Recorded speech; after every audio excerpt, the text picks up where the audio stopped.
What's going on, guys? Bob Busker here at ThinkComputers, and today we're taking a look at a gaming keyboard from CM Storm. It is their QuickFire XT. So let's go ahead and take a look.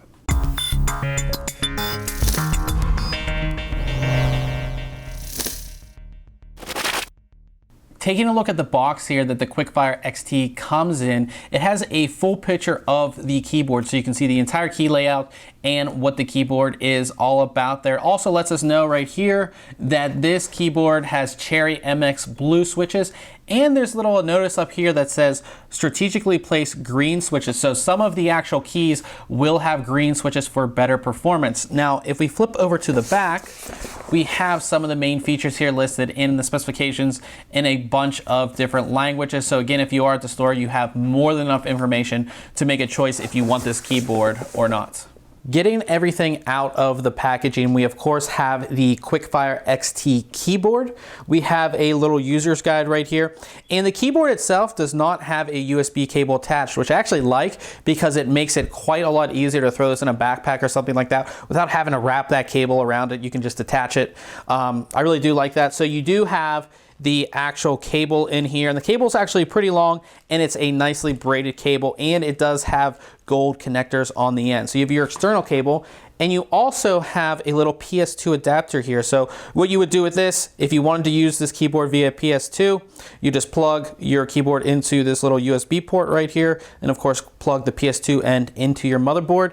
And we have a extra set of keycaps. So the red ones, if you can see without the glare there, the red ones in there are W, A, S, and D keys. And then there's two other keys, one that has the CM Storm logo on it, and another one that has the Cooler Master logo on it.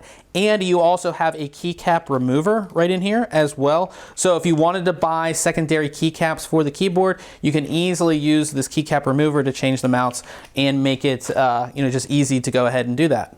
Taking a first look at the keyboard, you can see this is a full-size keyboard. So we have a full complement of keys here, as well as a full number pad. Now this is a gaming keyboard, but there's no macro keys or anything like that. And a lot of gamers actually do like this style. It's more of like an FPS type style, which I actually do really like as well. Now you do have some secondary function keys. So our F5, it looks like through F12 will be multimedia keys. So you have play, pause, stop, back, forward. F9 is actually a Windows lock key. So this, if you enable that, will of course lock the Windows key so you don't actually accidentally hit it while you're in game.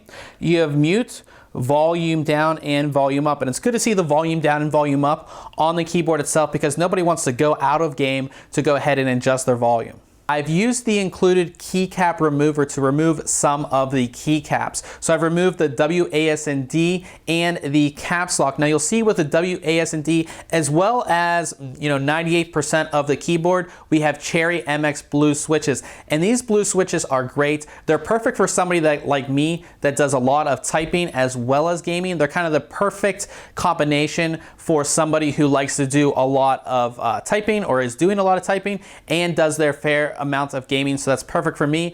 And they have that nice clicky feedback, which I'll show you in just a second. Now you'll also notice that the caps lock key, or where the caps lock key was, we have a Cherry MX green switch, and they're Cherry MX green switches on the caps lock, on the space bar, on the function key, and on the escape key. And the reason for that is these have a really springy feedback. So if you're playing especially an FPS game or using space bar to jump a lot, you want that really nice springy feedback. So you do have that with this keyboard. As I just showed you, this keyboard has Cherry MX blue switches, and they have that really clicky feedback. So I'm gonna go ahead and type a little bit so you guys can go ahead and hear it. So you have that nice tactile feel, and you have that really cool clicky feedback. Now, as I said, we do have a few Cherry MX green switches in there. So again, those were caps lock and space bar, and you can kind of hear the difference as I type with those. So that's the green. And then we have the blue, which is definitely a different sound. At the back part of the keyboard, we have 4 rubber feet here, and they're going to help keep the keyboard stable even if you're having a crazy intense gaming session. You also have 2 pop-out feet that of course are going to give you a better angle if that's what you prefer. So this wraps it up for our overview of the CM Storm QuickFire XT gaming keyboard. Now this is your no frills gaming keyboard. So while you do have the Cherry MX Blue switches, you don't have any backlighting, you don't have any programmable buttons. There's no software to download to program the keyboard. It's just, you know, pretty much comes as it is. It is an extremely solid design. It's a heavy keyboard. It has a really great feel, and of course, who doesn't love the Cherry MX Blue switches? So if you have any questions about this keyboard, go ahead and leave it in the comments below. Till next time, catch you guys later.